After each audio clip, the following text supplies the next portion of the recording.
And unanimous, so welcome to the Titan community. New business, we have a presentation on the Fine and Performing Arts Department. Speaking of the devil. Do you want to introduce?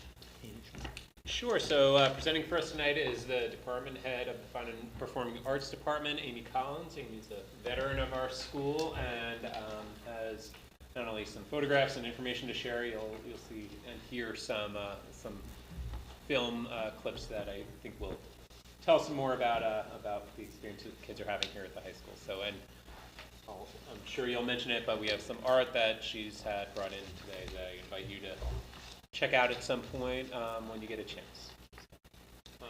Welcome, Amy. Thank you. Thank you. Thanks for having me tonight. It's always a pleasure to be able to update you on all the wonderful things we have going on in the Fine and Performing Arts Department. So here's our wonderful team of teachers. Believe it or not, very veteran crew. I think it's 98 years of teaching experience up there, 83 of them at Algonquin. Our department is very dedicated and experts in their content areas and very passionate about teaching, especially at Algonquin, and working with all of our wonderful students. Our department philosophy is very tied into the portrait of the graduate and the district's value of belonging and community. We are very dedicated to working with our students and helping them create, be healthy and balanced learners and creative thinkers.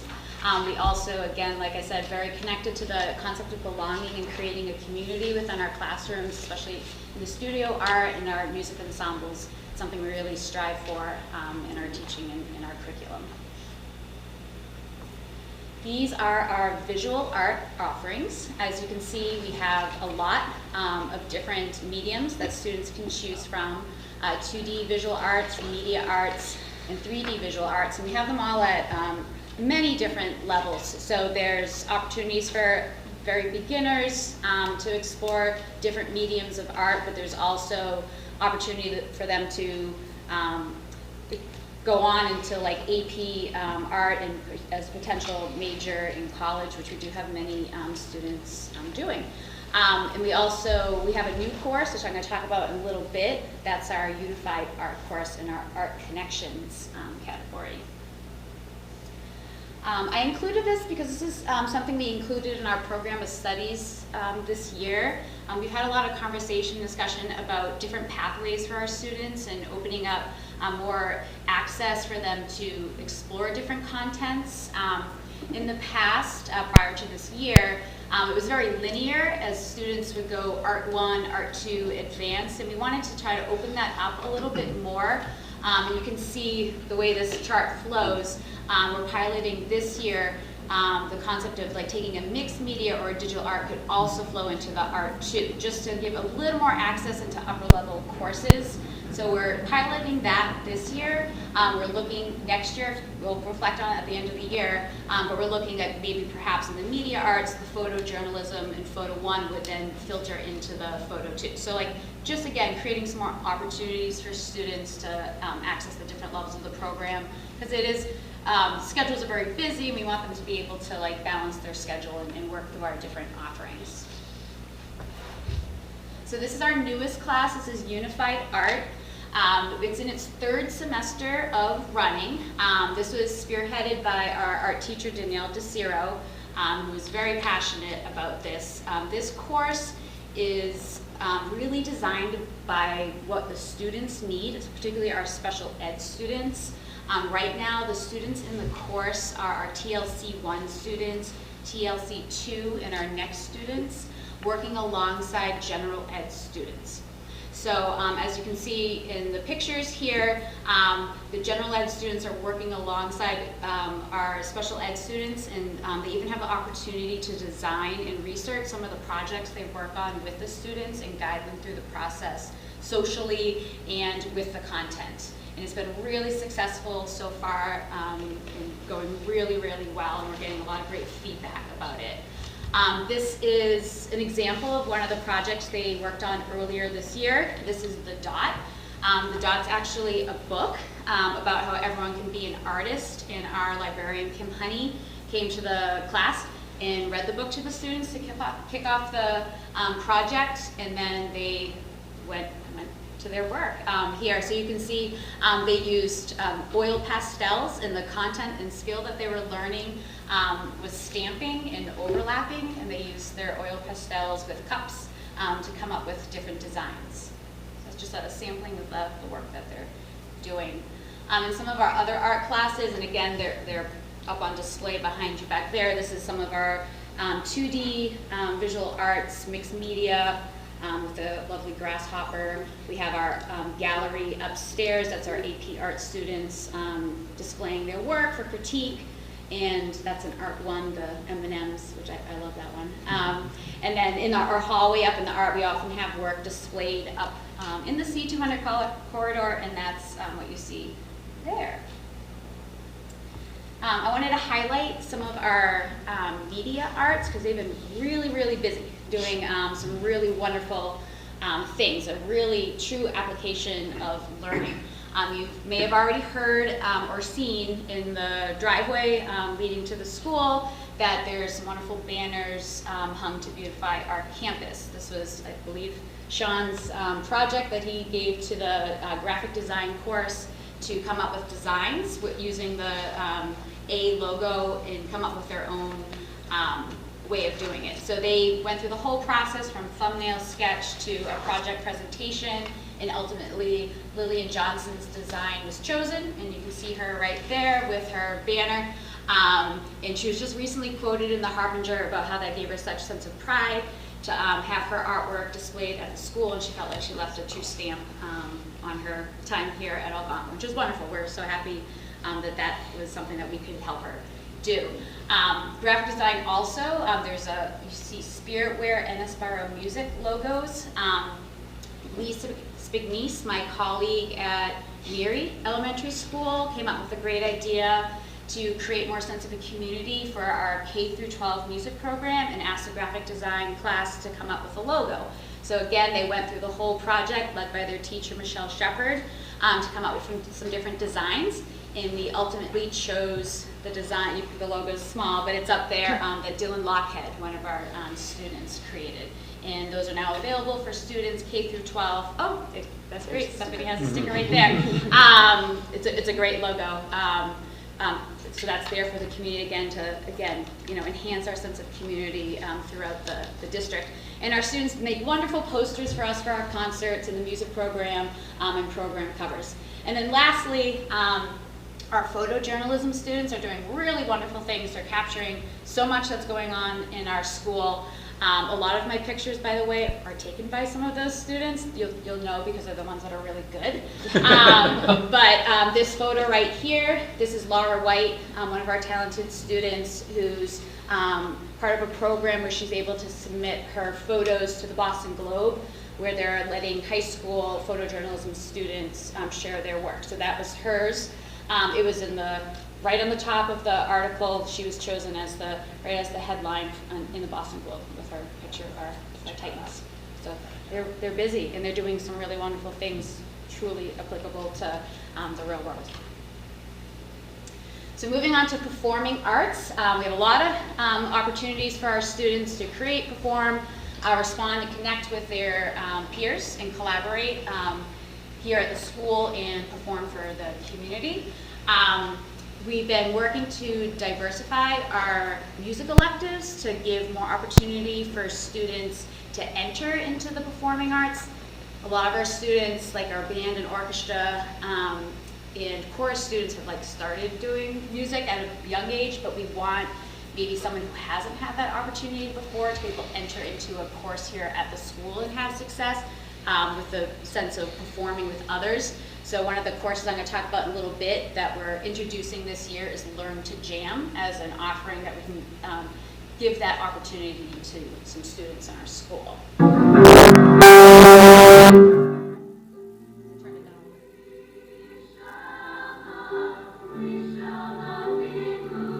This is our chorus concert, the latest one. We shall not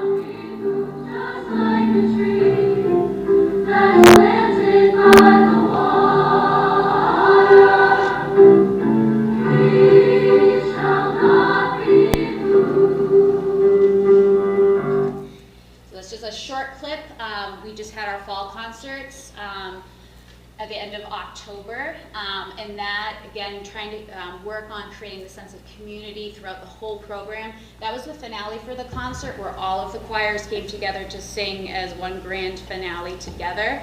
Our concerts are really a celebration of the work that our students have done. Generally, they're a term's worth of work. People don't usually get to see what it looks like in the beginning. But trust me, the growth over that time, there's another clip of a rehearsal in a little bit. It's really wonderful, the progress that they make, and it's really, we're putting ourselves out there to perform for the community, and that's just, the kids love it, and again, like, we treat it like a celebration. That's photos from the fall instrumental concert. And we perform about 5 to 6 concerts a year. That's a lot of performances compared from middle school up into high school, and really what we're doing is driven by giving those students the opportunity to perform. This is a rehearsal snippet.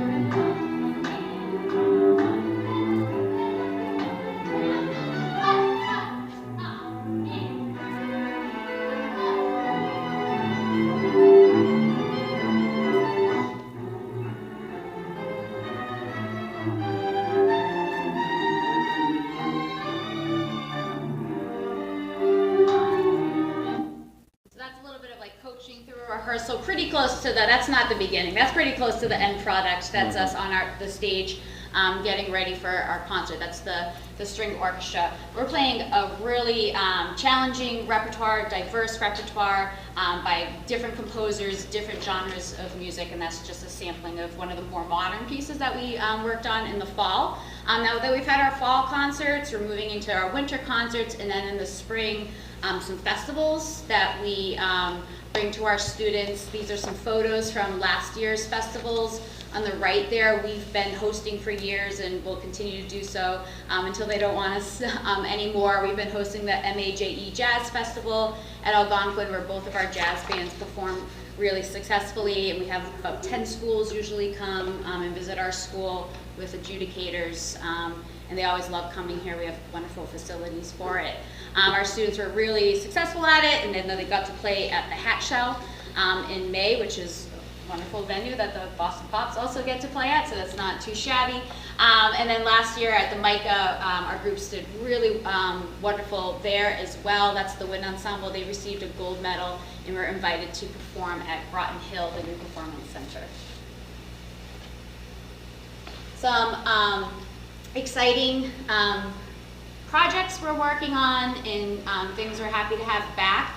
Last year was marked a return to travel for the music department. We had not traveled since 2018 with COVID, so we had our first trip last year where we went to New York City. Those are those pictures on the right, which was really great, again, for our students to bond, be together, travel together, see the sights together, have a chance to take in a Broadway show, make new friends, make some memories, and it was a really wonderful time for all the students to be together, and that was exciting for everyone. This past fall, that big picture there, we were lucky enough to have a composer come and conduct and work with our students. So that's a picture of Keen Southard, who actually graduated from Algonquin in 2005, and he recently received his PhD in composition at the Easton School of Music. And I've been in touch with him over the years, and he had a new work that he offered to come and work for our students on. So at our fall concert, he came and conducted them, and he also came down twice to work with the students in rehearsal, which is a great opportunity for our students to be able to work with a living composer, ask some questions about why he wrote what he wrote and the process, and that was a great experience for all of our students. And not up there, but a big project we're working on this year is the Northborough Southborough Music Jamboree. That's an event we're doing in February, right before school vacation week. This is a kind of like a stepping up joint concert with our 8th graders from both Southborough and Northborough. Again, really stressing and working on the aspect of community and bridging that gap between the middle school and the high school. We've had some struggles in recent years, and probably since COVID. Like our current 9th graders were 5th graders when they were starting to learn their instruments, so that has like impacted us quite a bit. So we're really focusing in on this retention. So the concert, the Music Jamboree, will be an event where our 8th graders come after school and work with our high school students. We'll work on a joint piece together, the orchestra, the band, and the chorus. I think it's like 300 students, the 8th graders and the high school students, and we'll do a combined piece at the end of the concert. There'll be a social aspect of it with pizza and t-shirts, because the kids always love that, and Northborough Southborough Music Association is behind that and helping us support that financially to bring that to our students. Parents will be part of it and at the concert, and we're looking forward to sharing with our 8th grade parents and students the opportunities we have here up at the high school during that event. So we're looking forward to that. I mentioned where we're trying to grow our program is in our music performance elective. So we have our beginning guitar and our beginning piano class, which that is an entry-level class for students of any background of skill or any ability to come in and have a chance to learn an instrument in a group setting. The aspect that we're adding is the Learn to Jam class, where we're offering an opportunity, it hasn't run yet, we'll run in the spring, for students to come in again, total entry level, no experience needed, to come and learn how to play. And yes, it can start on bucket drums, where they're learning rhythm, where they're learning how to perform with others. 4-chord songs, modern band. We don't have a modern band curriculum, which is relatively new across the country in curriculum, but this could be something that turns into giving the students a chance to perform with others in a low-stress way, and introducing them to some group performance. So we're looking forward to starting that class in the spring. Drama. We have a fall musical. I'm going to talk about, it's starting tomorrow night. We're going to talk about that more a little bit, but we have 3 very different offerings for our students. Drama, and that's the fall musical. After that, which is a huge production, we shift into smaller production, like our winter play. We have been hosting the Massachusetts Educators Theater Guild Festival here at the school for non-competition entries, and that's been successful. And then in the spring, very, very different from that, our improv shows. So that's a little sampling of some of the shows we've had in recent years, but 3 very different opportunities for students to perform. So it's very timely that I'm here tonight, because tomorrow night, Little Shop of Horrors opens, and they had a dress rehearsal today, and I was able to get a little sneak peek, and it's fantastic. That's one of our great pictures by Laura White. That is the plant. So if you don't know the story, Little Shop of Horrors, it's a man-eating plant. And we were lucky enough to rent the plant. It's 4 different puppets, because the man-eating plant grows over time, and it really grows. And that's our lead, Seymour, played by AJ, feeding the plant. And I gave Greg tickets, so if anyone's interested in the show, it's tomorrow night, Friday night, and Saturday night in our auditorium. Here's some more photos taken by Laura. There's a Titan A by the graphic design class with the plant. Audrey, too, is the plant's name. But this is a full-scale production, rented materials from New York City. All students, all student cast, all student orchestra, students doing the lights, the sounds, the sets, stage managing. It's over 60 students involved. And you won't be disappointed if you are able to come see the show. And I'm always happy to share about our program and enjoy the opportunity to highlight our program and advocate for our program. So again, I appreciate being here tonight. a medium that we're trying to get the information out there, not just to the high school community, but to the broader community, is the Beat. You may have seen it. Greg's been very supportive of this and sharing this out with the district to highlight our program, because we have a lot of wonderful things to share, and that's just one avenue of finding out about what we're doing. So again, I appreciate the opportunity to be here and share a little bit about the program, and hopefully the next edition of the Beat, you'll be able to check that out to hear what we're doing next. Thank you. Thank you. That's fantastic. I'll open up to the committee for comments. I look at Kathleen. It's really lovely to hear all of this, Amy. Thank you so much. I know in the past that despite all the robust offerings, that students really weren't able to schedule, particularly with the pressures on AP. Has that lightened up any? Has there been any progress in that? I think it's still a hurdle and a challenge at times. It's definitely student choice. It's difficult, particularly freshman year in the schedule, because of graduation requirements, to find, or I guess for them to make the choice to take a full year music class. Our ensembles are full year by design. That is how an ensemble class works and operates. It gets easier. I always tell them it gets easier every year, you know, as your load lightens in the graduation requirements, which you know, I support, but it is a challenge. We do some of our, it's particularly in music, I find we have the best and brightest students as musicians, and they're often the students who are also looking for that challenging curriculum outside, and that's where we sometimes run into issues. Yeah. And I love the Unified Art class. It was lovely to see represented, and now that Lori has is no longer running the inclusion choir, I'm wondering how the department is enfolding and maintaining that sense of belonging for all of those students that were involved in the choir. Yeah, sure.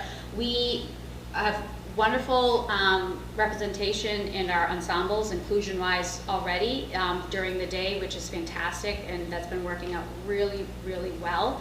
I'm also very excited for the Learn to Jam class and how that can be a great avenue. And I have to say, our guitar and piano class is also a wonderful place for all students to come in at entry level, and even aides come in and get to participate in the class too, and that's been really wonderful to see, especially in a class like that where you can really work with the individual, similar to the Unified Art class, but without the general ed students coaching. It's more the teacher coaching.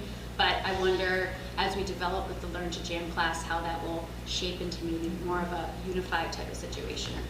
So can I jump in Yeah, just for sure. a second? So we just came from, for those of you who were able to attend, you saw it, our unified singing group will like convene for events and perform, and then, but they're not meeting with regularity. So for example, the basketball event tonight, they convened and sang the national anthem, and they're not under the direction of Lori. We organize it around events, but not with the same regularity as before. Other comments? Or? So, thank you. Sounds like a wonderful program. Out of curiosity, is there anything you need? We are, budget-wise, we're experiencing some aging of some of our equipment. Our kiln, you might notice that I didn't display any 3D artwork. That's because our kiln is going through some repair right now that we haven't been able to fire our glazed ceramic pieces. My So daughter's that's very upset about that. She said it was fixed today. yeah. So like yes, Tony from Boston Kiln was here last week, so they just fired the kiln. So it's kind of like an old car, like we repaired at Band-Aid, but we will most likely have to. We have 2 kilns, replace both over the next 2 years. So that's an expense for sure. The other aging equipment we have right now are iPads that are used in digital art and photojournalism and some of our digital photo in general. They're also aging, so we're looking to perhaps update those, which would also include Apple Pencils. So that's where we're coming in for some needs very soon. Out of curiosity, do you ever have the students have any opportunities to make money? So for example, I see the pictures. I suspect all of the sports teams would probably, all the parents would probably pay an annual fee for pictures of all the games and stuff. You ever thought of that? To make money? I'm not sure how that would work with intellectual property and first, I don't know, you know. No, I'm just curious, because so, Yeah. like, you have a lot of probably really, really good photographers. We do, yeah. And my suspicion is all the parents that go to all these events, Yep. including the play, Mhm. to even have like an offer. That's something People do that. Sean and I can discuss. I mean, I Yeah. guess, I wonder with all the skills that your students have, I appreciate the fact that they're not working, but I mean, I wonder if there's opportunity even inside. It's definitely something we should think about. Thank you. To see all of that in one place is really impressive. You know, often we talk about MCAS scores or AP scores, but to see all the other opportunities that students have and then all in one place is incredible. Like, I always am blown away when I go to the art show in the spring and at the variety, the depth, and intensity the students put into it. So, and then to see the different offerings. I also appreciate the different entry points for students, so that they, like, if you don't start, you can join another part. I think that's a fantastic idea. Thank you. Yeah, so thank you for all that. And Well, other, I mean, even on that, my nephew was part of the theater at Westboro, and I always appreciate the fact that you have a production, it's 60 people. Not all 60 are necessarily performing, but it takes people to run the lights, run the sound. There's a Sure lot of doesn't people run without that choose to do those things. They don't want to be out in front, but it offers a lot of opportunities for people that aren't necessarily, don't want to be out there singing and dancing. It's great. multiple opportunities for students to enter at other points too. When I've talked to high school students, when they've taken these as juniors, seniors, they often say it's a good mental break from like an AP class into their next one, and they get to engage their mind in a different way. And really, they appreciate that too. So I'm glad they recognize that. If I may just add two quick things. One is, you might recall we changed the graduation requirements 2 years ago, and so now that happened in advance, and now our freshmen, we're starting to see the enrollments increase a little bit, which has been nice, though our enrollments are a little healthier than they've been, which was the outcome. We teased it apart from applied arts, if you recall. It used to be a kind of a combined graduation requirement, so that is having the impact we thought, and we know our kids are enjoying the classes. They're not just being like forced into a class that their like older siblings might not have ever taken. And then on the left-hand side of this image, I will just note, because I just think it's so lovely, this teacher, Olivia, who does an exercise every year. I don't know if it's every year, but certainly this year, where she talks in the first couple days about the core values of the course, and really talks about that before they start singing. And really, that's the kind of environment that our fine and performing arts educators really come at their work with, which is to build community and then create art in that community. And we're very lucky; they're very skilled and they're dedicated, and they come at it through what you're seeing there. It's easy to kind of go by that image, but that's what that image represents, and we see a lot of good results as a result. And I would just like to thank Amy for her leadership, not only at Algonquin, but pre-K through 12. I think there's a lot of evidence of having a unified music program, and Amy realizes that the high school success is really a foundation built at the elementary and middle school levels, and have done a really nice job making sure that there's that strong connection between middle school experiences and the high school. Last year we had some of the high school teachers teach at the middle school, and so there was a nice connection there. And we are seeing rising numbers in our middle schools right now in terms of music, so hopefully that will transition to the high school in the next several years. So thank you. I noticed the band was at some football games this year too. Yes, we have also the return of the pet band. I think that really adds something to the atmosphere. makes it seem like a football game. Is the pep band the marching band? It's a different version of a marching, doesn't march. A stand band is like a pep band. Oh, And they were at the Unified basketball Yes. game just now.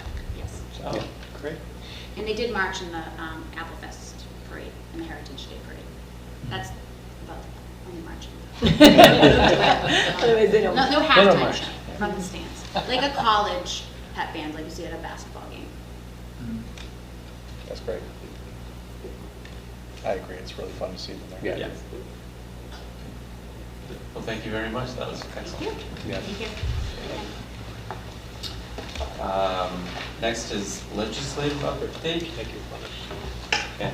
Sure, so I have one update, and I know that several of us attended the MASC-MASS joint conference a couple weeks ago. The first update is with the ballot question 2 passing with the elimination of MCAS as a graduation determination. I just want to provide kind of an overview of what that means. So what that means for Algonquin Regional High School is that Algonquin determines the graduation determination and the requirements. The requirements Algonquin has far exceed the MCAS requirement. It does not remove MCAS as an experience for students in 10th grade. It also does not change the accountability ratings and the accountability measures that we're held to as a district. Those still remain in place. Students who did not meet the competency determination in the past several years are eligible to get their diploma. So if there are any students, we're reaching back out and saying, come back and we'll issue an actual diploma saying that they've met all of the graduation requirements that Algonquin has for its students. So a change, I don't think it's going to impact Algonquin all that much, quite frankly. Questions? I'm just interested how that will affect the accountability aspect. I agree. What do you mean by that? I'm frankly concerned there won't be an incentive for students to do their best because there's no graduation piece to it. So then the state uses the results to rank schools. So if they don't really do much on it, then I don't know how the state's going to use it to accurately hold schools accountable for scores. We'll see what happens. We'll find out. Yes. I mean, I think there's a lot still to come from the state. Yeah. There's a lot happening at the state level now that the vote has gone through. And so I think there's not only we'll see how people react, but I think we have to wait and see how the state kind of supports now what comes next. Just a comment too. I think it is something we'll have to watch and see. I do know that Algonquin students take school pretty seriously, and no matter what assessment you put in front of them for whatever reason, they take it seriously. Mm-hmm. So it's something we'll have to watch. I think actually for some, it's actually going to relieve some anxiety, not having this high stakes assessment that students pass. Most often, I think it's like 99% kids pass. So I think it's also for some going to relieve some anxiety around this sort of test. And I'm confident that they'll still take it seriously, but we'll have to wait and see what the results are. Well, it's like out across the rest of the state. Yeah. Because, anyways. And then I think, Paul, you wanted to give an update? Yeah, I just wanted to report back from the MASC delegate meeting. They passed, I think it was 10 resolutions favorably in less than 2 hours, which I guess was something of an event. It's my first time, so I don't know, but there was one in particular I thought was interesting, Resolution 3 about the safe storage of firearms. And it talked about schools working in conjunction with local police to create communications to parents and guardians about the importance of safe storage of firearms just to protect kids from unauthorized access. So, I mean, that seemed like a great idea to me, and one that I don't know if we're already doing something like that. No, we don't have a series of communications that we communicate to parents and families at this point. Yeah, so this was talking about, making a state law saying that you had to do this, but I don't see any reason you have to wait for a state law to do something like that. So it just makes good common sense to me. Another one I thought was interesting was, this is a little confusing, but it's aligning the taxing authority with the state with the local minimum contributions, because I guess a lot of towns are having trouble when their minimum local contribution is forcing a 2.5 override. So it's basically trying to create legislation that, I guess it basically says some amount of that minimum local contribution levy capacity won't count towards 2.5, which would be great for a lot of towns, because it winds up meaning that the school budget cannibalizes other town needs, and it gets everybody upset. So that one made a lot of sense to me too, but that one will require legislation. But it seems like something we could advocate for. I mean, I don't think that's too much of an issue here, but no, but it is a significant issue with many districts across the Commonwealth, that towns interpret minimum local contribution as maximum local contribution. right. So it's I think this is well timed and well needed. That's it. All right, any other questions? Okay, I'll turn it over to the superintendent for an update on the school calendar committee. Sure. So in your packet, I did include a memo that summarized the work of the calendar advisory working group. What is being passed out is an updated document from what you had in the packet. Kathleen Palachko went through each of the proposed calendars and identified how many, in each calendar, how many of the weeks were 5-day weeks, 4-day weeks, how many of the weeks were 4-day weeks that had either a Monday or Friday or a midday day off, as a set of comparison. And we also, she also looked at not only next year's calendar, 25, 26, but 2 years out, 26, 27, 27, 28. The calendar advisory working group identified 4 potential calendars. The first calendar includes multiple religious observances. So that is, it includes Eid, Yom Kippur, Rosh Hashanah, Lunar New Year, and Good Friday. So that is the first calendar. The second, and you can see the advantages and disadvantages of thinking of the working group. The second calendar has the same religious observances, but as half days. So half days for students.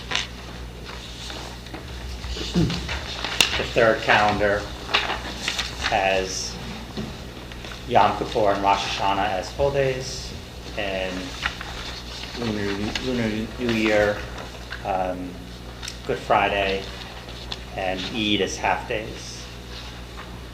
And the last calendar, the fourth calendar, has no religious observances built into the calendar.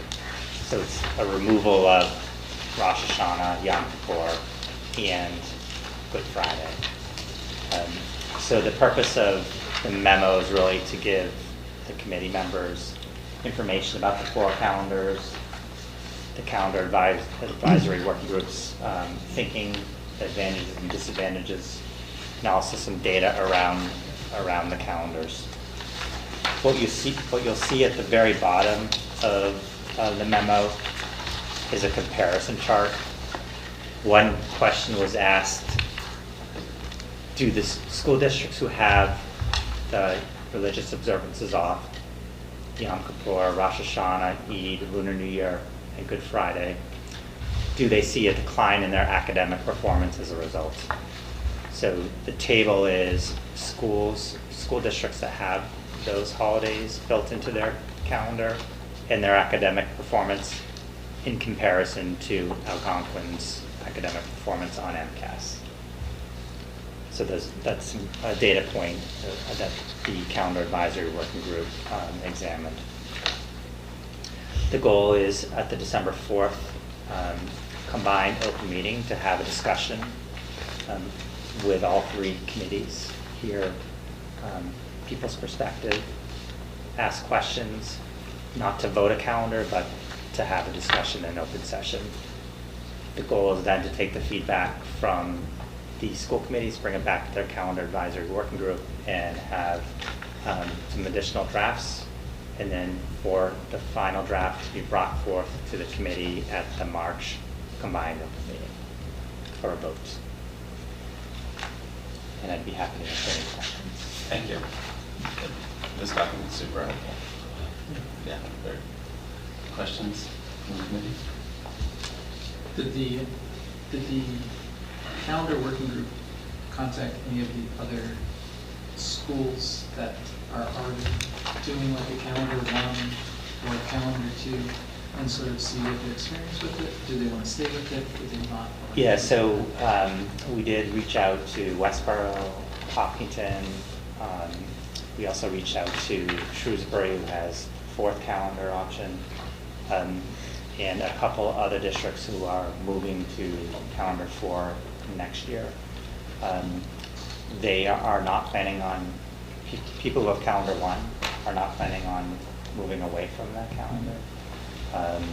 They have received a lot of positive feedback from the community that aligns to kind of the community's core values of inclusivity.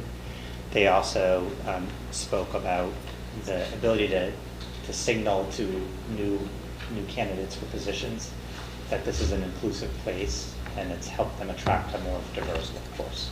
That was going to be the next question. So. Any other questions? All right, thank you very much. Next is becoming a monthly piece, voting for donations, which is always turn that over to you, Sean, I believe. Yes, so this is great work from Mary Ellen Duggan. It is a donation to the Northborough Southborough Regional School from free period with an approximate value of $3,100. And I know Mary Ellen's in the audience. Do you want to provide kind of a quick summary of what that means? Sure. There's a history.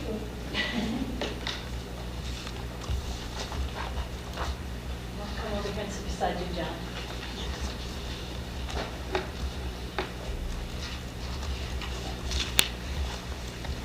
Sure, there's a ministry on the South Shore in Hingham who started this, trying to create period equity for our girls in schools, and they got a grant from the state for $500,000, and they've offered the product to us, to people who are doing it. We started with the grant from SEF and NEF, Southborough Community Fund and NEF. That's how we started the project in the schools, and then we were recipients of this great resource from a state grant. So I'm actually going down to Sandwich on Friday to pick up more supplies. So you'll be getting another letter next month. So it's great equity for all of our, not just our students, our staff too, our female staff. And if I remember, the student government started that initiative 2 or 3 years ago. Yes. Any questions or a motion to approve the approximate value of $3,100 from free.com, or free period? 6,200.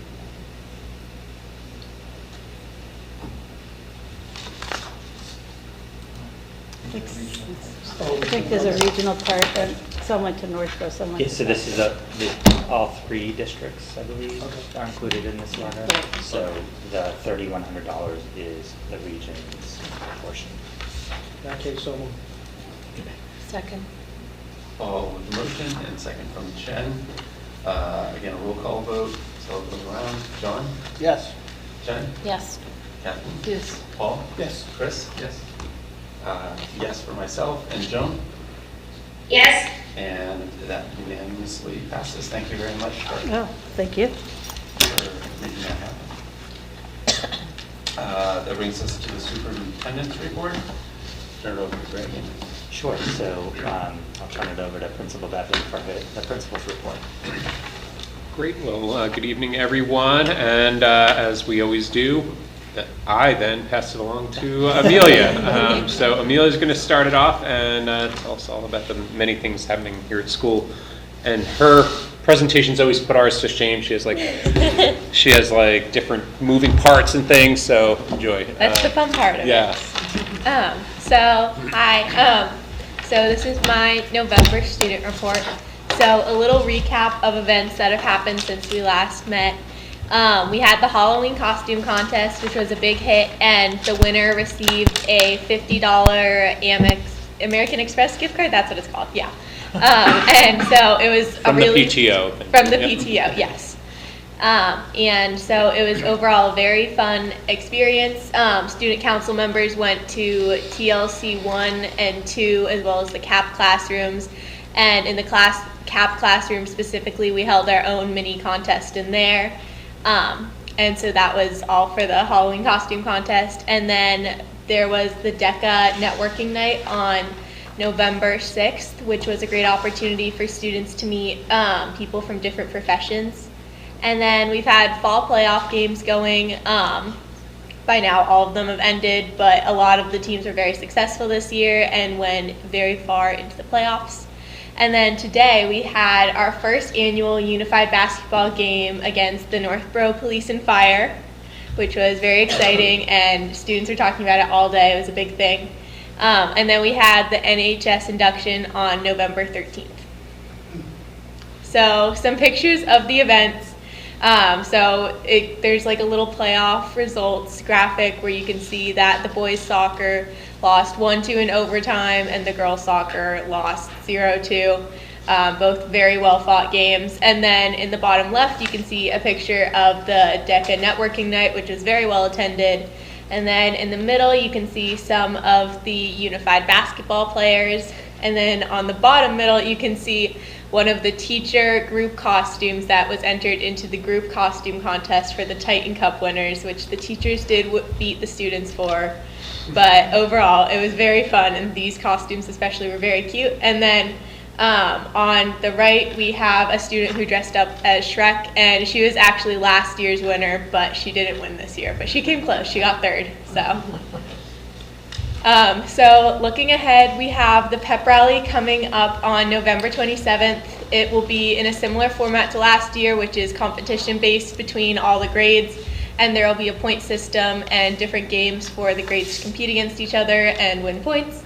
And then we have the Student Council Dodgeball Tournament on November 25th, where students can form different teams of 8 to 10 people and then compete against each other for the title and some fun shirts. And then Winter Ball is coming up on December 13th, which is very excited. Tickets went live today, so very exciting. And then the Chorus and Orchestra Holiday Concert is on December 18th. And then the Fall Musical opens up tomorrow, so Little Shop of Horrors, it's supposed to be amazing. I'm personally very excited for it, so make sure to go. And then, so what have we been working on? The Student Advisory Committee has been working with Mr. Bevan and other administrators to create a list of policy-related committees that students can join to try to get their voices heard in school and community-related policies. And so we're aiming to have that list sent out to students in January. We're hoping to get a few more opportunities for students on that list, but so far we've had a really great, diverse list of opportunities for students. And so, any questions? Did you put that picture in there just a few minutes ago of the basketball? No, that was a picture of the team from like a few weeks ago, but it was them on the benches. I was going to wow.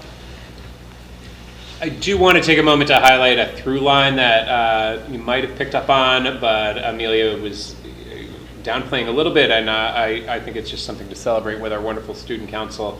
Several of these events have elements or components or have been reshaped to just be more inclusive and accessible by all of our students. So for example, the pep rally has historically included things like a tug of war and kind of a musical chairs event. It will still have those, but it will also have some events that students with disabilities or students without physical, capabilities are able to win points for their grades. So there'll be like a math, a speed math portion and a trivia portion as well.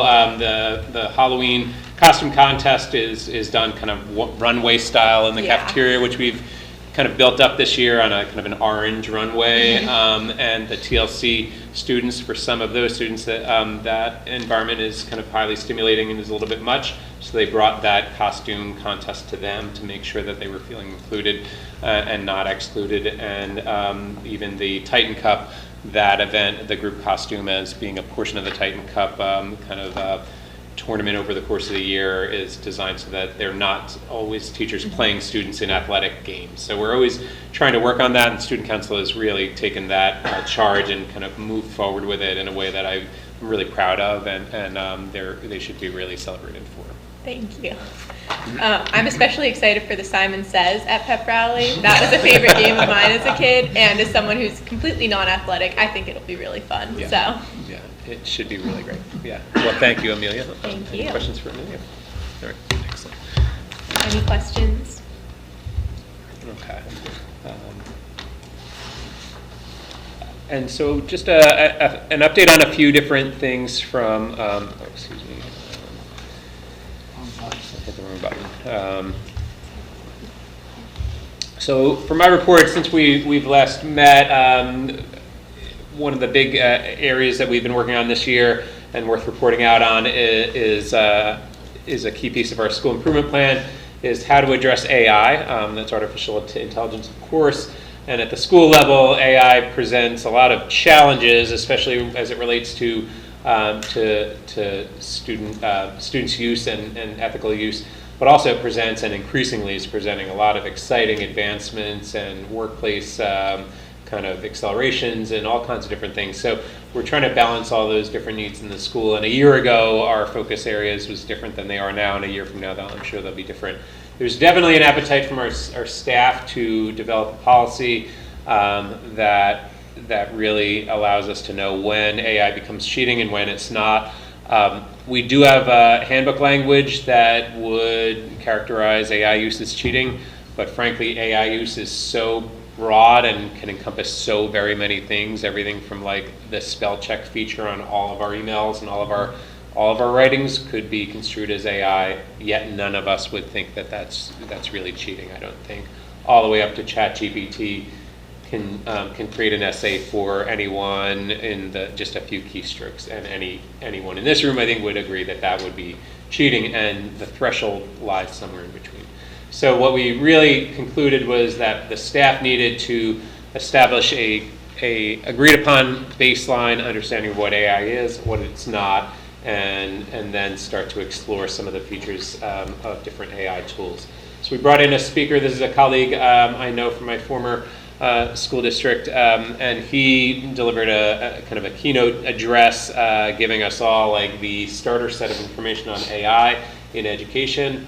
That was news to many people, but it was also like kind of not terribly newsworthy to others. But that gives us a common language and a common understanding, at least as of November 2024, and will allow us to, as a staff, start to look at how do you define that threshold where students are no longer doing the thinking or the doing of a task, and that the computers are doing that instead.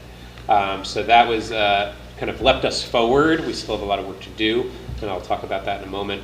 And then teachers went into, they had the choice of 2 different workshops to attend, and these were these topics. I don't know if you're familiar with any of these tools in the top. If you're an educator, you are. These are tools newly on the market that are, or relatively new, that are using AI, computing technologies to provide all kinds of different educational benefits.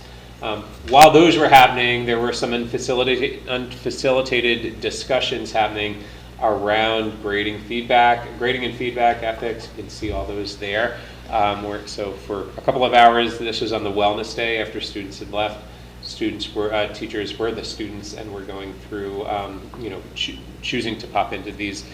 Teachers really enjoyed this session. They enjoyed learning something new, but then also having a little bit of choice about how to proceed. Right now, and coming out of this session, what we're looking at is doing something more on the topic of AI at our Wellness Day, which is January 29, and maybe doing something so that at the start of semester 2, teachers have more concrete.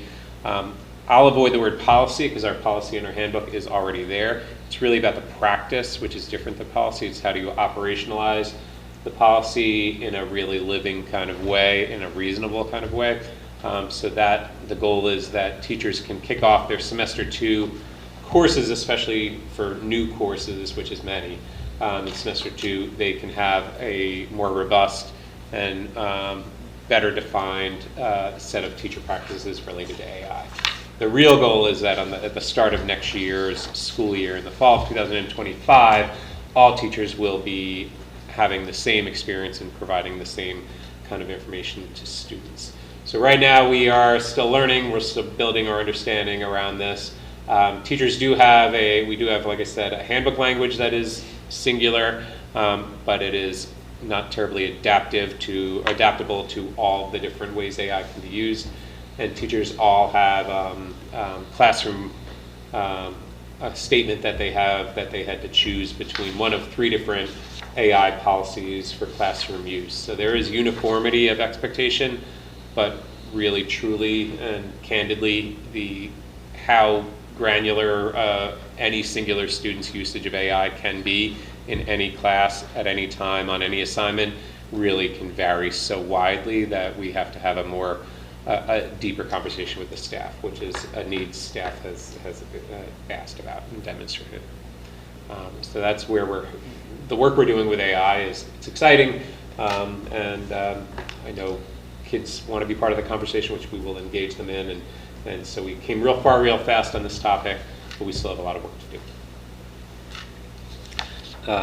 Additionally, since last we spoke, we had Encompass, which is our Drug and Substances and Mental Health Coalition here in town. They convened a group of female students who volunteered to examine our Metro West adolescent health data and to provide some findings. So you might recall that our Metro West adolescent health data on balance showed a lot of decreases in all of our major risk areas. That was our alcohol usage, our binge drinking, our last 30 days usage, pot usage, a lot of different things which we're happy to see. However, what we did see was females' usage drops were much less than what boys were, and the girls were outpacing the boys in literally every risk factor that was listed there, including mental health issues, drug, alcohol, pot, all those things. So that's just something we wanted to know more about. And so this group, Encompass, female leaders from Encompass led a group of female students to interpret the data. That just happened last week, and they presented me with, they sent me their recommendations or their summaries, which they're going to more formally deliver to my student assistance team. That's our data team here in the school, so we can know what their conclusions are about why our female students are having a different experience than our male students as it relates to these risk behaviors. You may remember me indicating that our girls' experience mirrors exactly the trend lines that are happening in the rest of the state, or at least the ones that participate in the Metro West Adolescent Health Survey, and there's 25 communities, and we are one of those 25.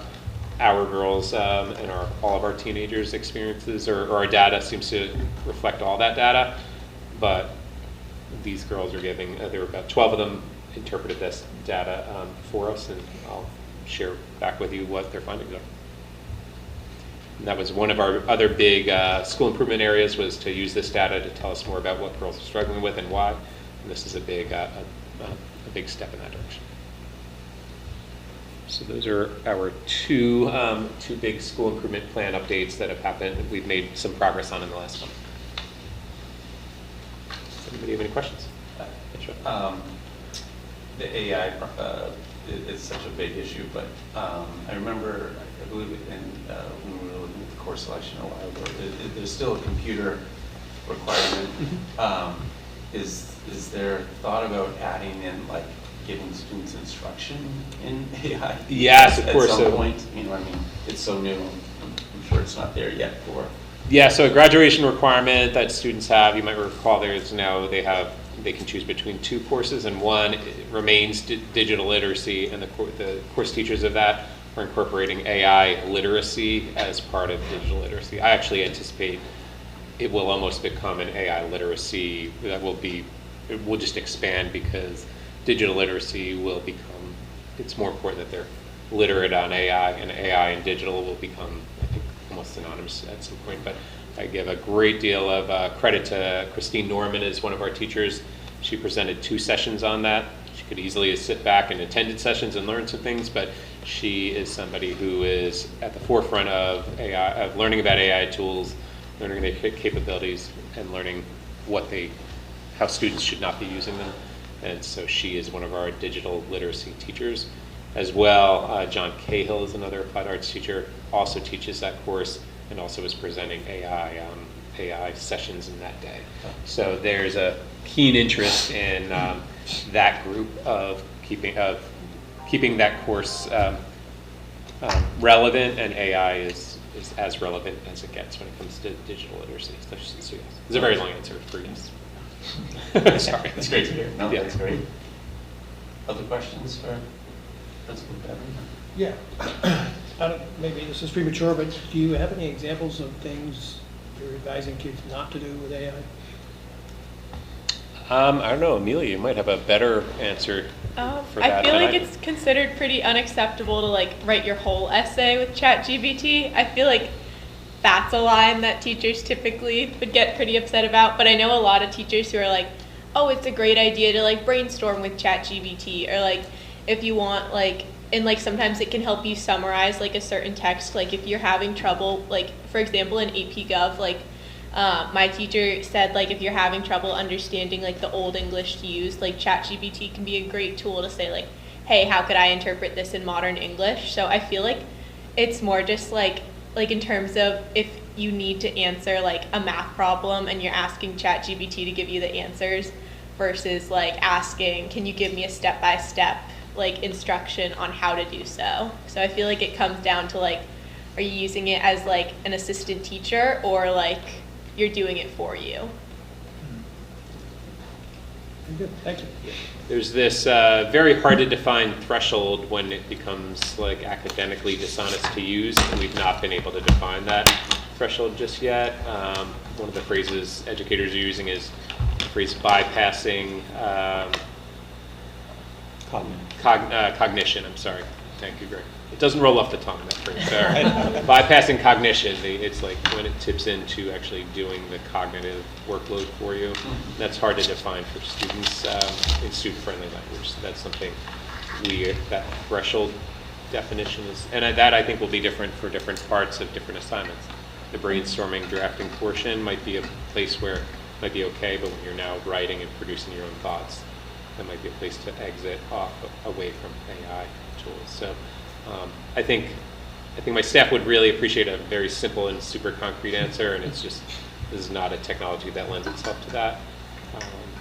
And so we're working on it. I was just going to add that I think an area for learning is also about, for students and teachers, but for students about where is AI helpful and where is, about when to trust the AI and when not. And so math is a great example. The large language models are actually often wrong when you ask them math questions. So being really cognizant of the strengths and the weaknesses, I think it's that critical consumer as we teach kids with all cyber kind of, check your what you get back. So that's another piece I think that we need to think about, and teachers are certainly thinking about with their own use of it. Like they will ask AI sometimes to help them make different levels of a reading or something like that, and just really checking for citations and accuracy. And some of the AI tools give you citations and tell you what their sources are, and some don't. So that's a whole other piece of this, is the accuracy of what you get back. And there are other pieces too that we're thinking a lot about, which is how will AI change the work that we are preparing students to do after they graduate? What jobs will be impacted or eliminated by AI, and are we still training students on the kind of experience they're going to have in college or in career if those college and career tasks are very different? So that's part of it. Same with letters of recommendation. Is it ethical to use AI tools to help with that if it's not ethical for students to use it to produce their own writing? So we're having a lot of conversations, just the intersection of AI and education.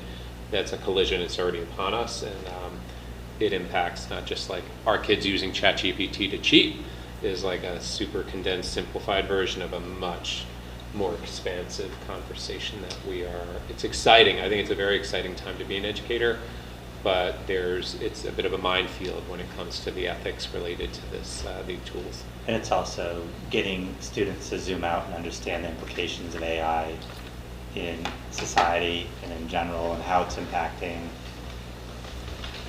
them as consumers, how it impacts the economy, how it impacts the results they see on Amazon or Netflix. So it's also getting people to understand, students understand, that AI is an engine behind a lot of what they're consuming, and understanding how that works and why they're seeing what they're seeing is really important. So it's not just how we use it academically, but it's how is it impacting our lives without us even knowing what the impact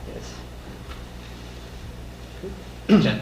Are we, this is probably a difficult question to answer. I'm just wondering if there's a way to track, because we're having these conversations on the university level too, right, about tracking analytic or critical thinking, because if people are now able to just like enter into ChatGPT, create this, whatever it is for me, are we going to see shifts in certain abilities like critical or analytic thinking, and whether or not there's even a way to track these particular things from a school level?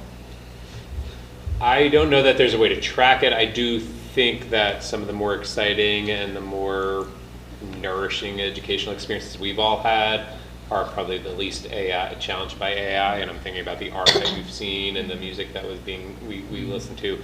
Like that, to me, feels like that maybe this carves out a little bit more time for students if AI does make them more efficient at completing simple tasks. I do think the complexity of the work students will need to complete will go up because it will be harder to do using AI tools. I just don't know what that will look like. It'll be really interesting in the next few years. And it will be hard to keep up with this movement.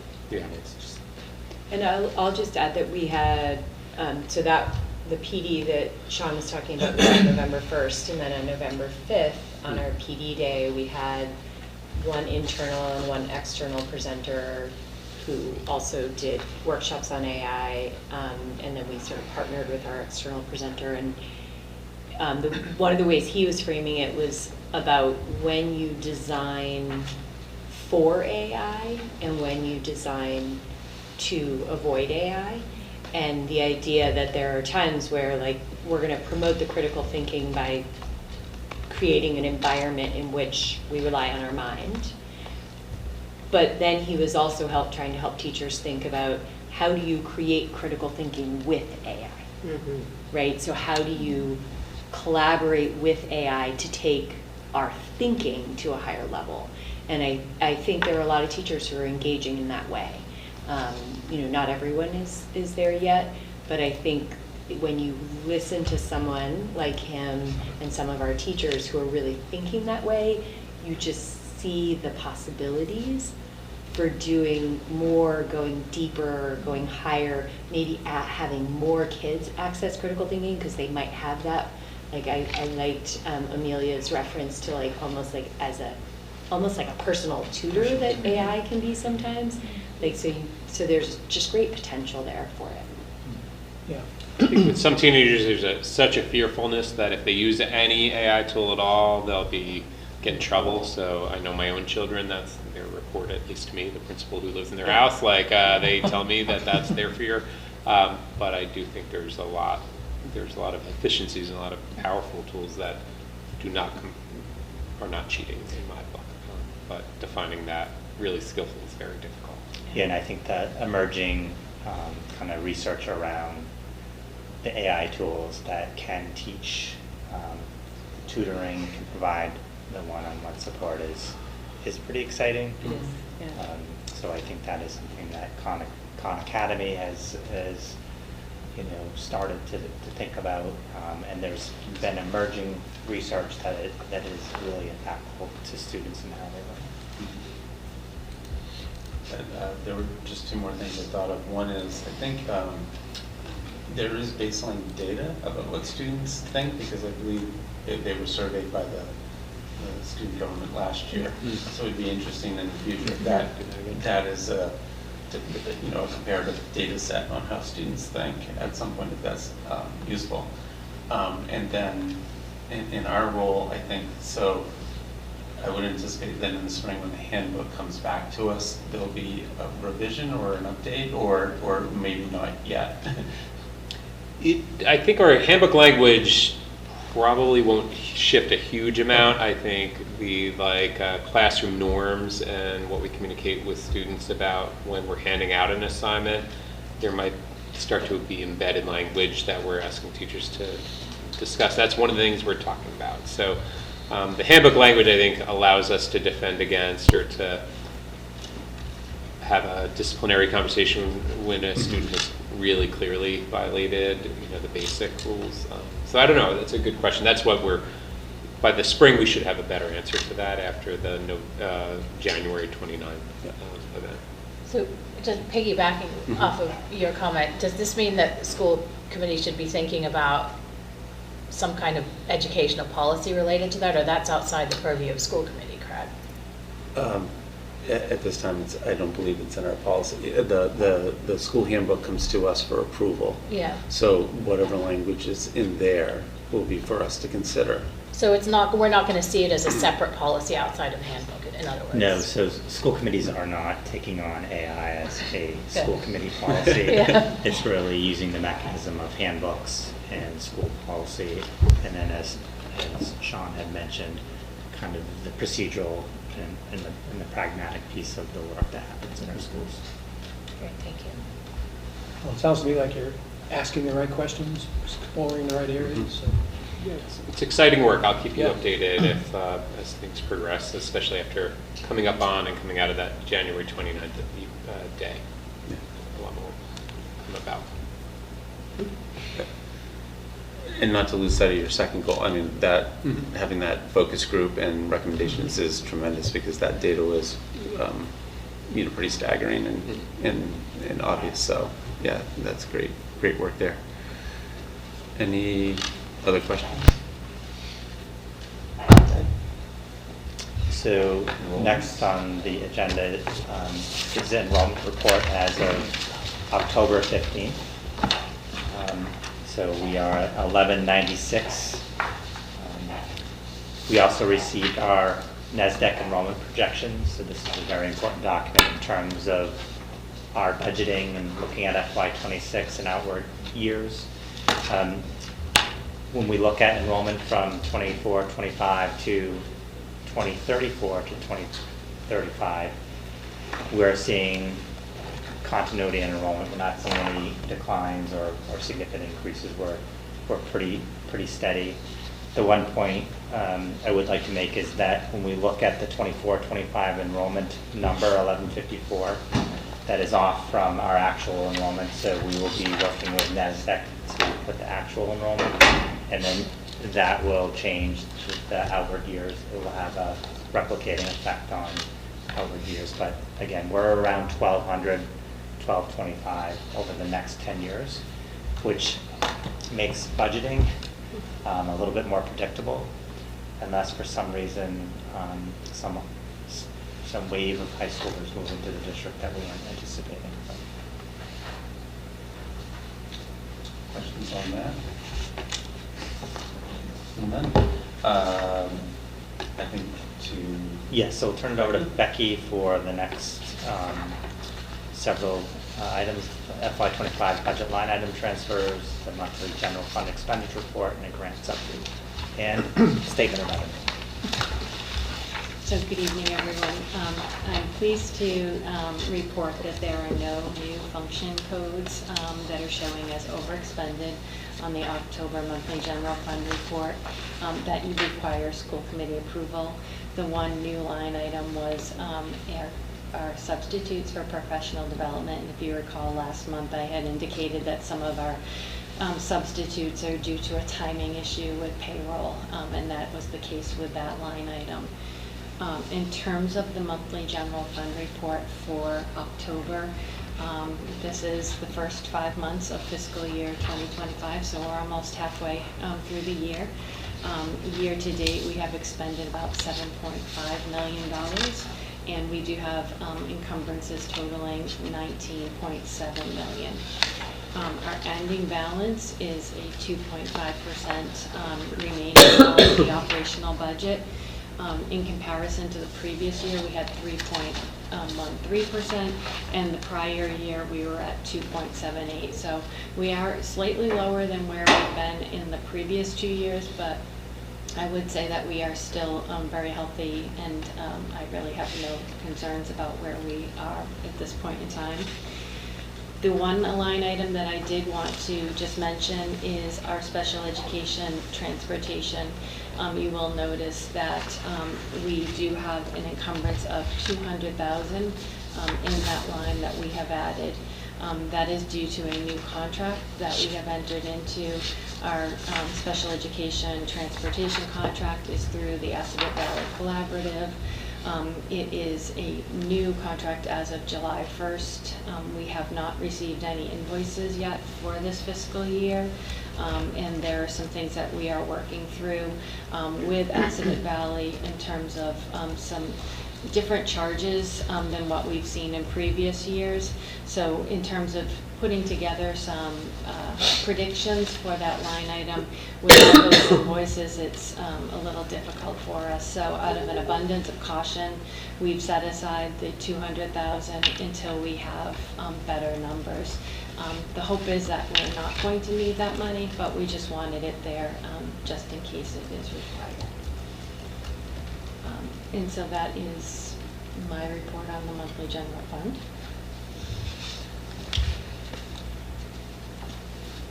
Okay, vote on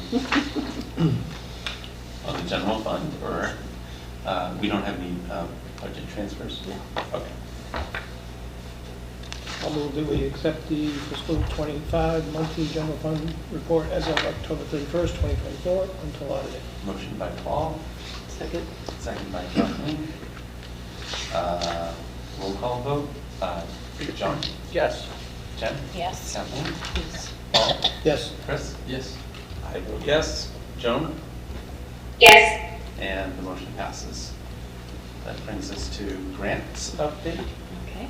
So enclosed in your packet is a full list of the grants that the regional school district has received from DESE in FY25. Some of these grants have already been approved by the committee, but we wanted to give you a complete list as it stands today. I will note that we did see a slight decrease in our federal entitlement grants as compared to fiscal year 2024. Those grants include our Title I, Title IIA, 3 and 4, as well as the IDEA Special Education and Early Childhood Special Education grants. In fiscal year 2024, those 6 grants totaled $452,086, and in FY25, we received $440,028 for a difference of just over $12,000. So that is one area that we are closely watching, and that is actually one of the things that we have included in our FY26 budget preparation as something to watch for in the coming years, what federal grants will look like.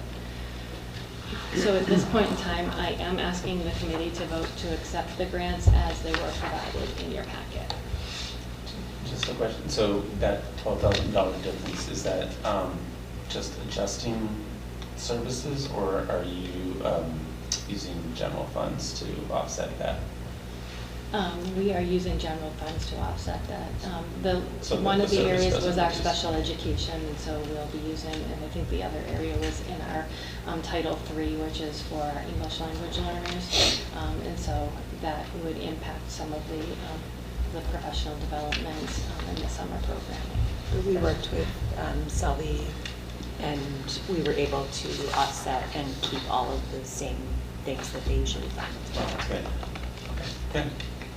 So a motion to approve all of these federal grants at $544,084. So moved. Second.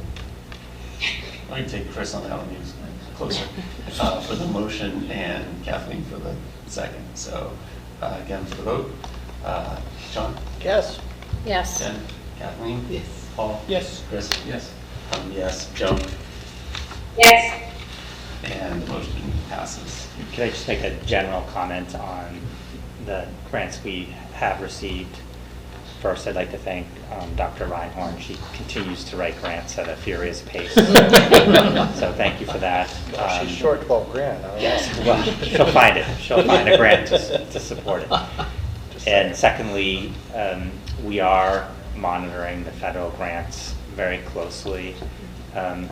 There was some signaling last year that there could be some significant reductions in federal grants to districts. So we are, as we see a change in administration at the national level, we are monitoring that closely.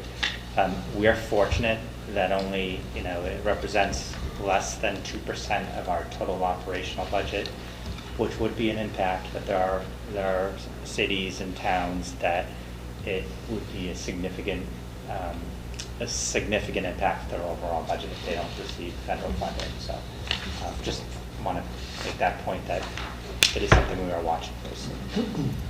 So do all of these come from the Department of Education in some way, shape, or form? Yes, so all the Genocide, is that our title grants, IDEA, all our title grants, and then the state is the genocide, hate crimes, and promoting safe and healthy learning environments. Most of the grants, yes. And statement of revenue. Okay. Last but not least, in October, we did receive our first quarterly Medicaid reimbursement for Medicaid-covered direct services that are provided within our school setting. The most common services that we receive reimbursement for are occupational therapy, physical therapy, and speech therapy. Our athletic receipts are right where we would expect them to be.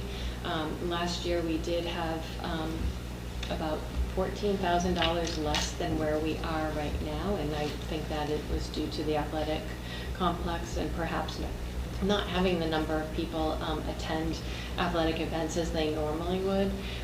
And however, I did go back and I looked at previous years, and we're actually right in line with where we were in October of 2022.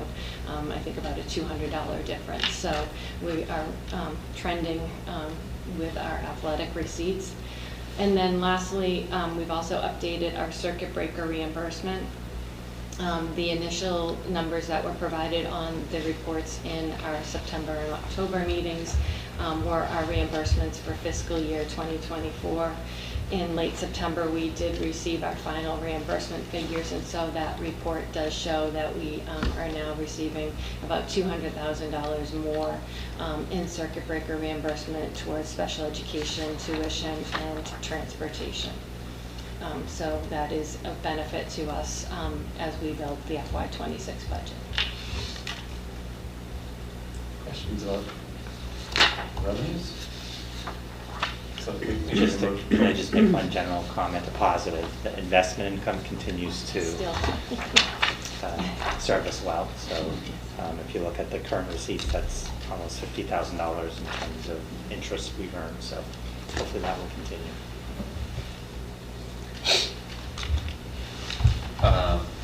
And so a motion to accept this until August 5th, is that correct? Yes. So moved. Paul, second? Second. John. So a vote. Yes. Jen? Kathleen? Yes. Paul? Yes. Chris? Yes. Yes, myself. Joan? Yes. And that motion passes also. The draft capital plan. And I'll turn it over to Keith. Yes, so thank you. Wanted to bring your attention, enclosed in the packet is the draft capital plan for FY '26 through FY '31.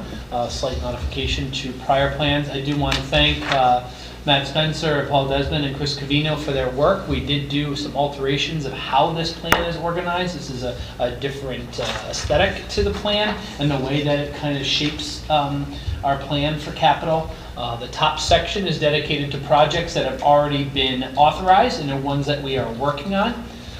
The middle section is related to projects that have a set of priorities coupled with ones, many of which have been on the capital plan prior. And in the bottom section, really looking beyond FY '31, looking to larger projects that are in our long-range pathway.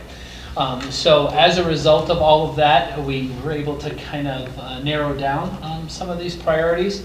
There's one adjustment I do want to make. The enclosed packet included on priority number 5, the technology, infrastructure, and equipment. We had in the plan that you're looking at a 5-year plan.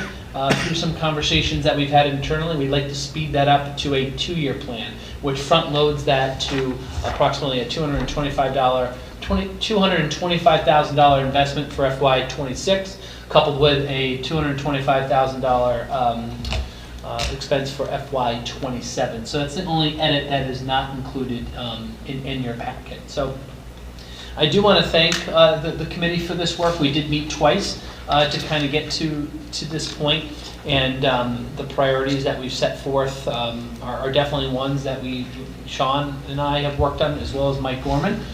So it was really a collaborative effort to get us to this point for the plan. Greg, do you have anything you want to add? No, just that the capital planning subcommittee met this past Monday. They did. So that is why you do not have the most recent draft of the plan in your packet. And some, again, good conversations and good changes. Yeah, so I'd be happy to answer any questions either about some of the projects that we have pending or any of the priorities that have been in line.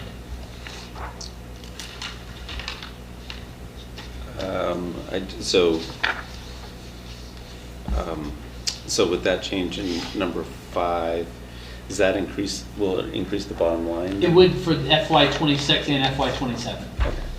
So this evening, our recommendation is not to vote this evening, so we can get the latest draft to the committee that will reflect the correct totals and make the changes that Keith spoke to. And number 4, the roof repairs, does that have anything to do with any of the solar that's going on? That's separate? It does, it's separate. Okay. Those are areas of the school that are not part either of Phase 1 or the upcoming Phase 2, Yeah. which we are currently staging for as we speak. So they are separate, and they are not solar ready. Okay. And actually, I don't even think they're solar feasible, to be honest with you. They're not in places where we would gain any benefit from solar. Okay. Just wanted to check. Thank you. Yep, good question. Any other questions? Okay, no vote on that one. We move along to the maintenance plan. Similar to some of the work that we are doing, these projects that are on, and they're all enclosed and there are no edits to this, are all enclosed in your packet, just to showcase some of the things that are on our list are things that we're trying to take care of, and it is an ever-changing list, more in the maintenance category. They don't reach the capacity, which would require a capital project to be awarded to it. So these are things that we're essentially trying to take care of through either operational funds or revolving funds to take care of. So this is an ongoing conversation between Mike Gorman, myself, Becky, and Sean to make sure that we're hitting the mark and we're taking care of the things we need to take care of to keep things operational. So we wanted to capture this list to you, to let you know that the documentation related to maintenance is an ongoing thing. It's evolving, and it's something that Mike does an excellent job of keeping track of and keeping me informed of. So we want to share some of that work with you, and so you can have an idea of the things we're thinking of in the near future. Thank you. Any questions? A lot of tree work. A little bit. Okay. No vote on that. So budget priorities. Sure, so the Operational Budget Subcommittee met this past Monday to continue its discussions around the FY26 budget priorities. So based on the first meeting that took place a couple weeks ago, there was some suggestions and feedback. We presented a draft and received some additional feedback. That feedback hasn't been incorporated, and we sent a new draft to Matt Spencer today.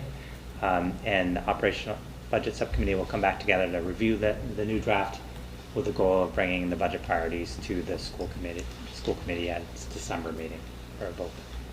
Okay. And Paul and John were in attendance. And Chris. And Chris. Okay. Just Just one some- comment on that. oh. I think you can expect to see more specifics on what our priorities are for the current year. Because, you know, this top bulleted list is sort of overall. Vision.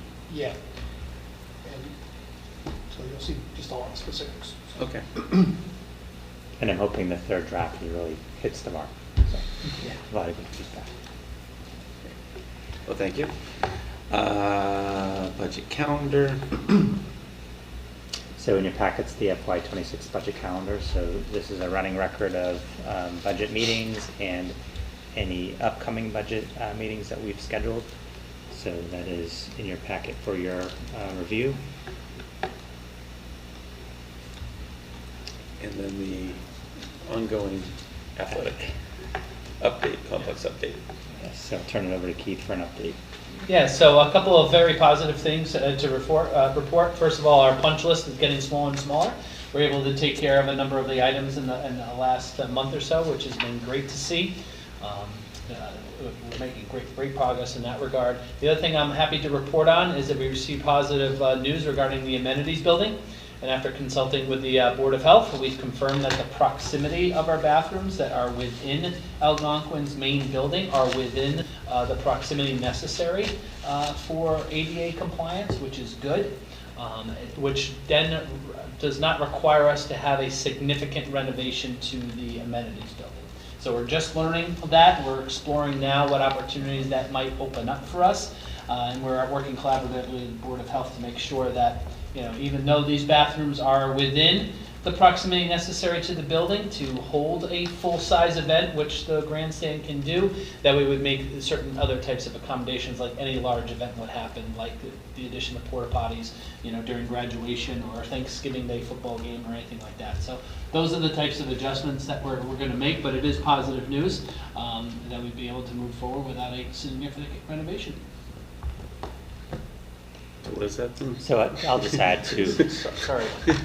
So can I can add some. So what we learned was that the number of facilities that we thought we needed to add actually was more than we really needed to add in terms of an upgrade to the amenities building. So what we learned from the Board of Health is that since the bathrooms are in proximity, the school bathrooms are in proximity to the stadium, we don't need to add additional restrooms. We can open up for large events the school bathrooms, which are at the right distance. So we are just working with the Board of Health to just get the official stamp of approval. What this means is that the renovation will be more cosmetic to updating the fixtures, and then also we'll be updating the concession stand that exists, and also moving outside, working on patio, some of the aesthetic features of that area. So it's good news because we're able to get to some of the phase 3 project focus areas, which is seating, viewing TVs, viewing of the games, making it more of a gathering place and nice place for people to get some concessions. Okay.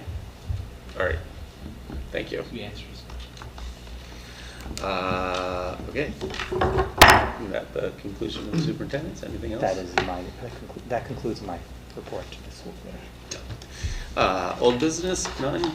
Policy, distribution, none. No public comment because there's no public. And I take that Joan. back. Joan. Yes, at this time, can I give a school committee report? Sure. Okay. And what I'd like to report back on to is that I attended the November the 5th professional development that was held in Algonquin, and the facilitator to that was Selby, who's the director of multilingual families and equity. And we were all invited to that session. And the title of the session was, Who Are We? Community Connections, Exploring Culture Identities in Our Community to Create Positive and Inclusive Teaching and Learning Experiences. Besides Selby, also in attendance was our superintendent, Greg Martineau. And I was pleasantly surprised by the interactions that we had with parents. I thought it was just going to be, maybe like just a presentation and then we could ask questions. But what it ended up being was, besides Selby giving an overview, is that we all traveled from different roundtables to 4 different family visits. And we talked to families that are part of our community that are originally from Brazil, China, India, Germany, Russia, and Colombia. And it was and some of besides the parents, some of the students were also there. So I'd like to commend, as Greg always says in the administration, that we're 13 schools, so I think this accolades that I'm going to read to you that came from some of the students and the parents goes to the whole educational community from the growth that these students have done from kindergarten to 12th grade. But especially a lot of these comments should go to Sean Bevan and to the teachers at the high school. The first one, this was from a student. She said that the educational system is inclusive and cares for the students. Also, the special ed department is very positive. And I was surprised by this when she said ARHS cares when students are absent. And I know we've had some reports about our absenteeism, and you can see that this student says that the administration at Algonquin really cares. Another one was in classes in Algonquin Regional High School that the parents and the students were very surprised that came from the country of China, that they asked their opinion. In the country of China, they're never really asked what their opinion is. They just give the information, that's it. And so they said, the parents said that it is good for their students to think why. Why did something happening? What was the reason behind it? Really gets them to be thinking, which covers a lot of subject areas we have. One parent had a suggestion. This one goes to you, Greg. You might have heard it. And they said that they wanted to have the sport of cricket at Algonquin Regional High School. And they said that Hopkinton has a cricket club. And so that was one thing that was mentioned. And in conclusion, one parent said that her daughter came here with no English. And her daughter just graduated from Algonquin Regional High School to become a nurse. And one of the nursing programs, as you know today, are very stringent, and it's like becoming a doctor. So she was just so pleased, but her daughter came here speaking no English, and now she'll be a nurse someday. They love here that the additional support is given to our students that need that additional support by the teachers, because they said in other countries, it is the parents' responsibility to give that extra support. So they were pleased to see that the teachers go over and above. They also said that the teachers welcome the parents, and they said that even when they ask them simple questions such as, where do I get a driver's license? The teachers give them some of that information. So kudos to the educators, kudos to Selby in organizing this. And I did ask Selby for the slides of her presentation. So if it is the pleasure of the committee, I could forward that email to you tomorrow if you so would like. But Greg, thank you for that invitation. It was very worthwhile. So thank you very much. Thank you, Joan. Any questions? How come we weren't invited? You were. We were. That makes sense. That I missed an email, that makes perfect sense. There's a lot of emails. Yes, there are. A lot of opportunities too. Okay, personnel report. So in your package, the personnel report as of November 20th, I'll just comment on one retirement, that is Diane Kofer. So Diane has been the food services manager at Algonquin for a number of years and has done a wonderful job. So Keith has been in the process of filling her shoes, and we think we have a strong candidate to take on that role. But we wish Diane well, and we will invite her to a future meeting to recognize her and thank her for her work. How many years? In the district, so she's been the food services manager for 7 years, and then worked in other capacities in the cafeteria from, I think, since 2000, like early 2000, so many years, decades. That's great. Congratulations, sir. One of the impressive parts of the search process that we went through is we included students, which is something that I know Sean does a lot. We included 2 students in our screening committee, and they were outstanding. And actually, many of the candidates complimented and commented on just how thoughtful their questions were, their follow-up questions were, and how invested they were in the process. So they certainly were a helpful voice in the room to help us get to where we are now. So looking forward to next time. That's great. Sorry, did you say you have a selection? Close. We're in negotiations. Yes. That brings us to communications, not at this time. Bills will be paid. They'll be paid. And agenda items for next month. We have preliminary budget, class size presentation, and assessment results, and then science department. Any other?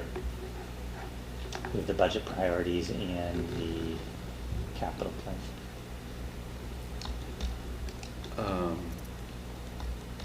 I think I mentioned once, or maybe I didn't, at some point, could we revisit just what fees students are expected to pay? Just to keep that on our mind. It's been probably about 4 or 5 years since we looked at that, and I other than parking, I'm not quite sure, but I think there are others. I think it'd be helpful, if possible. Any others? If not, a motion to adjourn. Paul with the motion. Second. And John with the second. Roll call vote. John? Yes. Jen? Kathleen? Yes. Paul? Yes. Chris? Sean? Yes. And Joan? Yes. And we are adjourned at 8:16. Thank you. Thanks, Joan. Have a good night.